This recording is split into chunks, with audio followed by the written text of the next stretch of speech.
Welcome back to Analysis. Israel's war on Gaza back in 2009 boosted calls for a boycott of Israel, but controversy continues to surround the strategy.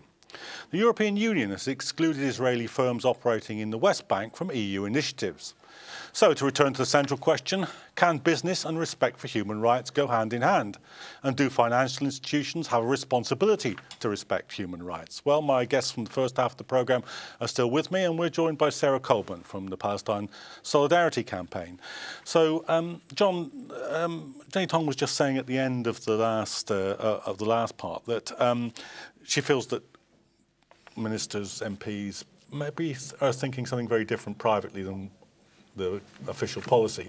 Is that a sign, rather like South African apartheid, that the policy is kind of being hollowed out, that there's not a belief behind it any longer, do you think? I think that is. I mean, it's clear that UK government policy is increasingly untenable.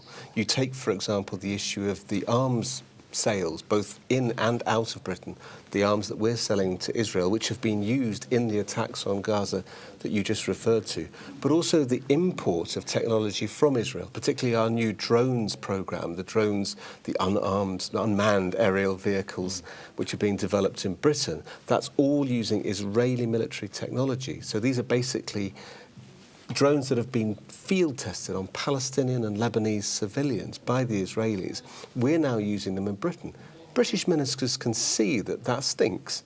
You know, there's something deeply immoral at the heart of that business, and yet they're still committed to keeping that arms trade going. And I think that's why for us this campaign of stop arming Israel is absolutely key, because it keeps putting the public pressure on ministers and telling them they have to change their policy in line with what they actually know to be the truth.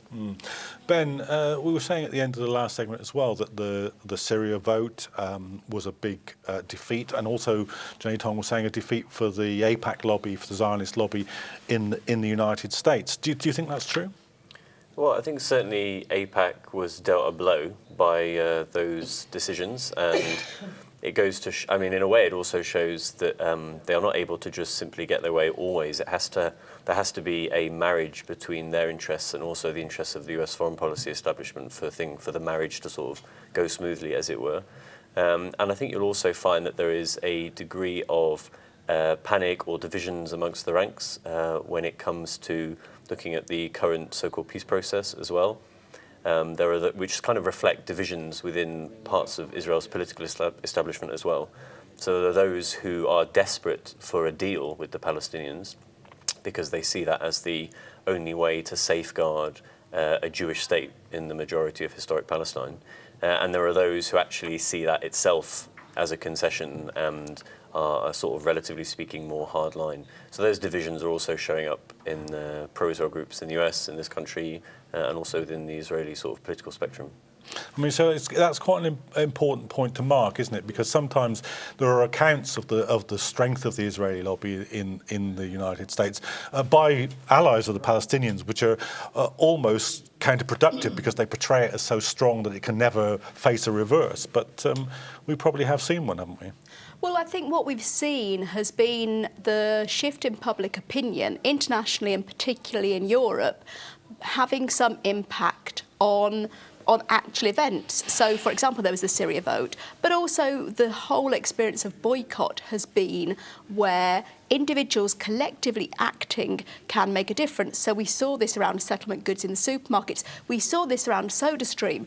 The Scarlett Johansson being promoted as ambassador for SodaStream was a gift to us. We got to be honest, that propelled the issue of boycott right into the mainstream. So you even had editorials in the Financial Times talking about this and saying there is no excuse for a company like SodaStream to claim that it's benefiting Palestinian workers by setting up a factory on occupied land, saying actually, no, if you're really serious about helping Palestinian rights, you get out of there, you end Israel's occupation. And so I think it's propelled the discourse, particularly in Europe, but also internationally, onto a completely different plane, where we are talking about Palestinian rights and we are talking about the ability of a public which is overwhelmingly supportive of Palestinian rights to make a difference. Jenny Tom, we said in the introduction there that there have been some EU sanctions, if you like. Do you think that's a product of this campaign? campaign, or are there other politics involved Well, there? it's a step in the right direction, but the one word that none of us have mentioned yet is the word hypocrisy. And I think we've really got to start highlighting the hypocrisy of our government and the European Union.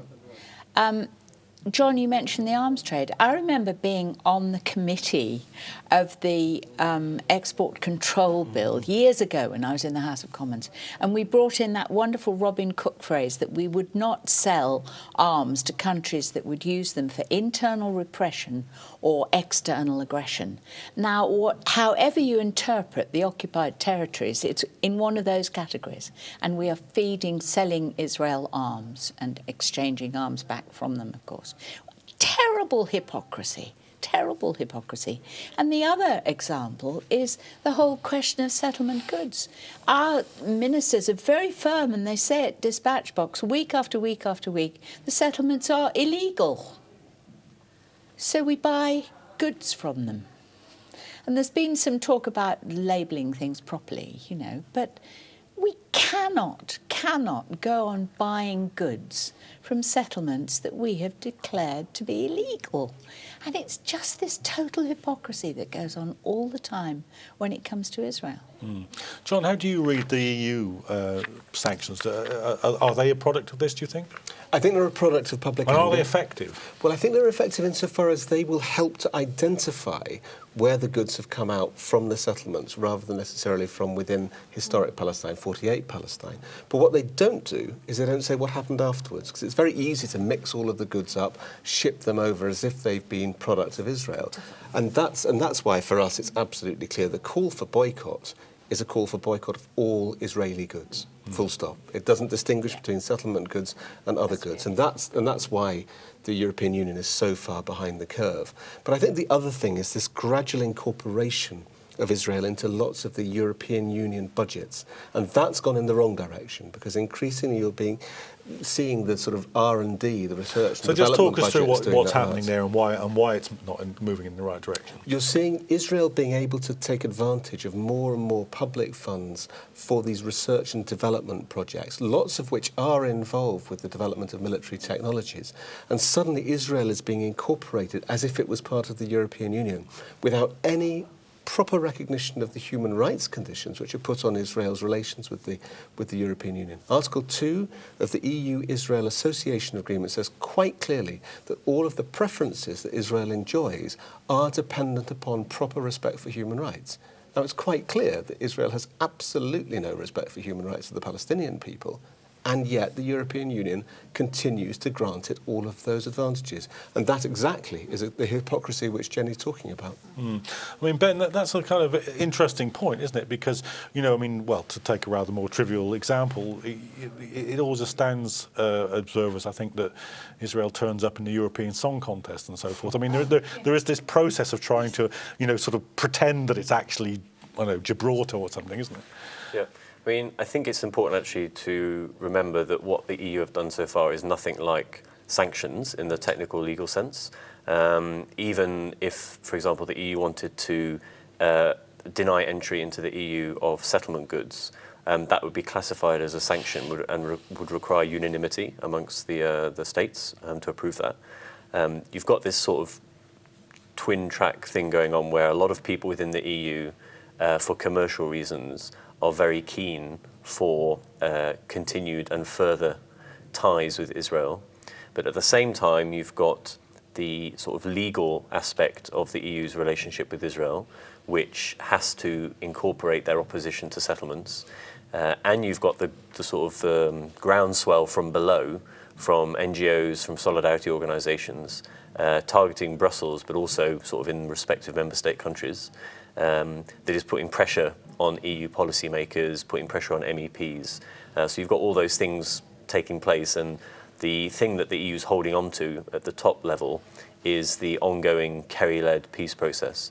And should that reach a sort of, unsuccessful conclusion, then the EU will face a significant moment in terms of what is the excuse for holding back on further measures, given that the health of the peace process has been the excuse so far. And what do you think the health of the peace process is exactly, Sarah? Well, I think all the signs are not good. Palestinians historically have been asked to concede more and more and more of those basic and fundamental rights, whether it's refugee rights, whether it's Jerusalem, all of these issues Palestinians have been asked to concede. But I think the interesting dynamic that's going on at the moment is that Kerry is finding an intransigence amongst the Israelis because they are not prepared to even give a fig leaf to this. And actually, an increased opposition internationally to seeing Palestinian rights further and further attacked. And so I think for Kerry, it's not a good time for him to be trying to come to some deal. Also, we saw through 20 years of Oslo the fact that Palestinians signed up, well, Palestinian leadership signed up to an agreement that basically just has created further expansions, further settlements, further ethnic cleansing. And so there isn't, it's going to be very difficult to sell anything to the Palestinians. But I think that the goal, the objective we have as solidarity activists in Britain is to ensure that Palestinian rights are central to all of these discussions. We've seen how, and taking on board all the points that Jenny's been saying about hypocrisy, but the interesting thing has been that, for example, settlers in the Jordan Valley are finding it increasingly difficult to export their goods to Europe. We're seeing the power of individual consumers and the power of solidarity campaigns across Europe and internationally in terms of putting Israel under pressure. 2014, year of solidarity with Palestinian people. Now is the time for us all to be gearing up and coming behind those basic Palestinian rights. It's not difficult. It's a very simple issue. It's about rights. It's about freedom. It's about justice. John, yeah, I mean, the question of the peace process, because obviously there is an interrelationship between that and the sanctions campaign. I mean, partly I think, as Sarah suggests, previous peace processes haven't exactly been successful, but you don't really get the feeling that there's much sort of current in this system, do you? With this process at the moment. I mean, we've got into part 2 of a programme about Israel without even discussing it. No, it's a bankrupt process, and absolutely nobody holds out any expectations for it, which is exactly why we're now back in a situation where it's got to be led by people's solidarity groups, campaigns on the ground. And that brings us straight back to Israeli Apartheid Week, where we are at the moment, because it's precisely those campaigns that we're trying to build. And those campaigns give people the vehicle to get involved. So you're no longer waiting for some far-off promises from politicians in the sky, but you're actually fighting on the ground. The best example we have at the moment is the tour that's currently going around Britain into 23 of the universities looking at G4S. G4S, the company which provides security services for those universities, but also provides exactly the much worse services for the Israeli prison system. 5,000 Palestinian prisoners held in Israeli jails, and they're the ones who are benefiting from G4S. G4S is providing services to those jails at the same time as providing it to universities. And there are growing student groups campaigning against G4S having a presence on their campus. Now, that gives people the opportunity to get involved, to fight back, to take action as solidarity campaigners in their own space.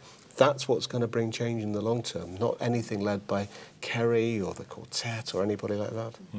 Well, Jane, what would you say would be the next steps that you'd like to see in this campaign? What would you like to see going forward now, achieved that hasn't been achieved yet? Well, I'd like to see people using the peace talks as an excuse for not doing anything just yet until we see what happens with the peace talks. I am just so sick of hearing that argument from dispatch boxes at Westminster. I mean, there used to be an old song, "There'll always be an England," do you remember? And you feel there'll always be some peace talks somewhere. And you mustn't rock the boat. We mustn't do anything because we might upset the peace talks. Absolute rubbish. I mean, the peace talks are being used as an end in themselves. Because there are peace talks, you mustn't discuss all the other things. And, you're all so right. We've just got to really go for it on the boycott campaign. And it's working, it's happening. These companies are really, really getting cold feet.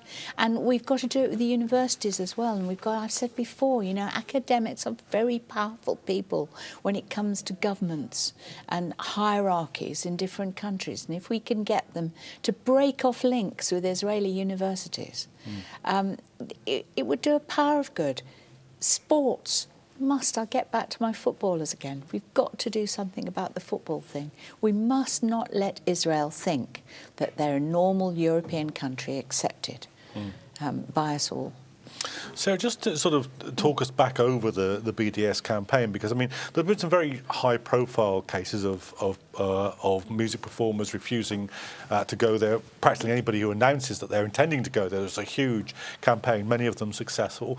But what else have been the sort of core achievements of that campaign, do you think?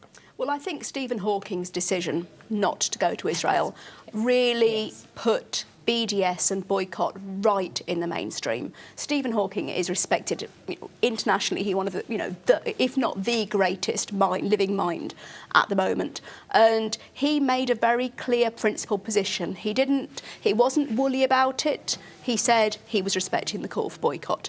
And because behind those people like Stephen Hawking who take a courageous stance and support the Palestinian call, you have hundreds of others who will just quietly not go. And so I think that although we celebrate those individuals who stand up for it, we have to understand that that there is an increasing momentum behind this whole campaign. So there's that. There's G4S, Veolia losing contracts all over the place, lost many contracts in Britain as a result of their complicity.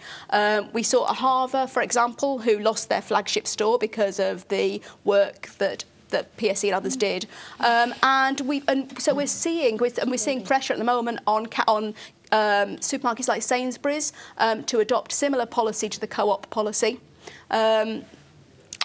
Which is that they do not use suppliers that trade with settlement goods. So it's taking up the points that John Jenny said about you can't simply separate off settlement goods.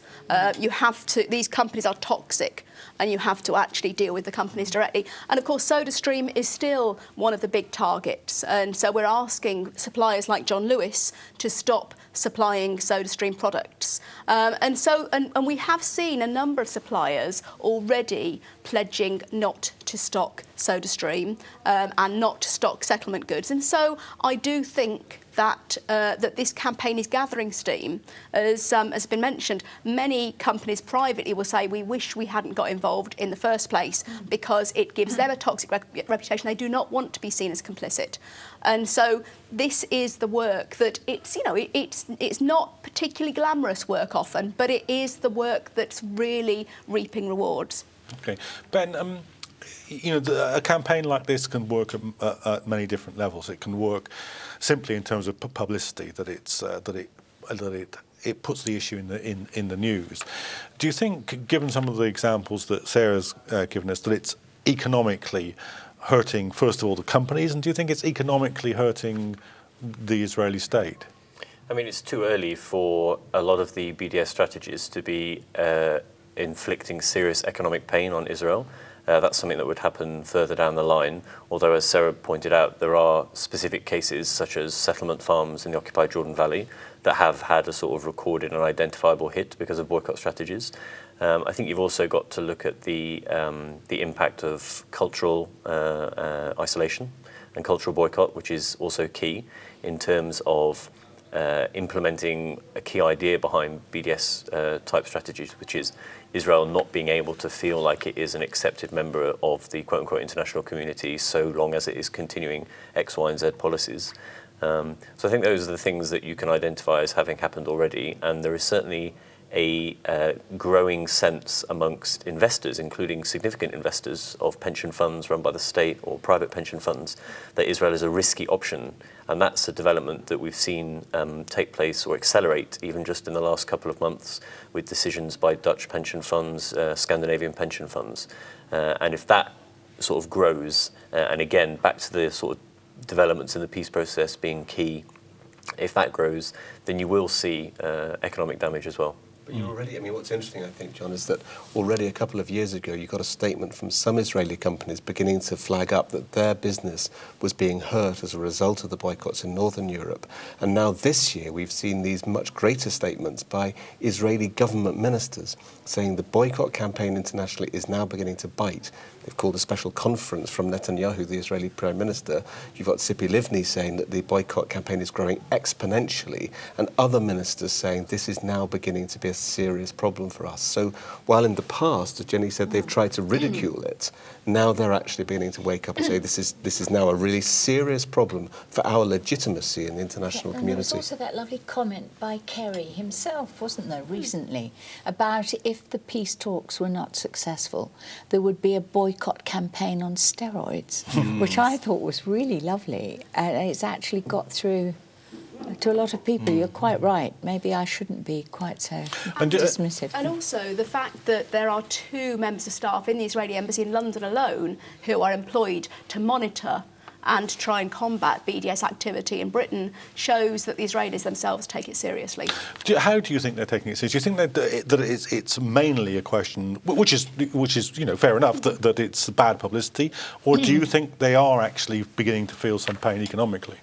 Well, I think, as Ben said, it is early days. I actually think it's more about the reputational damage that companies suffer and that Israel is also suffering. And I think they can see the way things are moving. That's all. If you look at all of the stories that are coming out in the Israeli press, it's about the threat of BDS.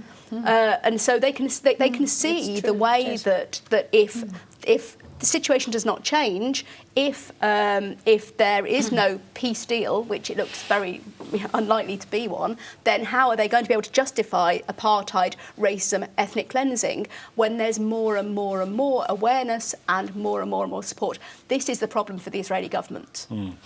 John, do you think that pro-Palestinian activists have a sense that the Israeli state is weakened, that there won't be a peace process and therefore that excuse will be removed, that it's more isolated perhaps diplomatically than it's been for some time, couldn't get its own way over Syria, couldn't get an attack on Iran? Do you think there's a sense that people feel now's the moment to step up the campaign? Oh, absolutely. I'm sure that the tide is turning.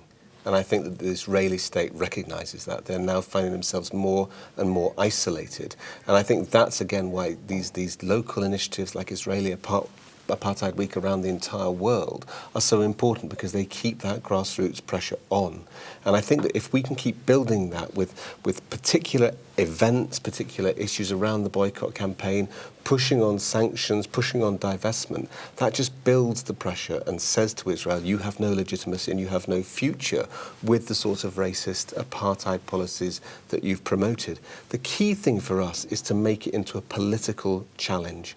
So it's not just a grassroots movement of social action, but it's a political challenge to our governments as well, that they will feel the pain of standing with Israel and they'll find it more and more uncomfortable for them to do so. And I think that's where we as activists have the key role to play. Well, on that call for action, I'm afraid we're going to have to end the programme, because that's all we've got time for in this review of what's happening with the State of Israel and the BDS campaign. But do rejoin us for future editions of Analysis, where we'll be following the peace process and the situation among the Palestinians and the BDS campaign in more detail. Thanks for watching.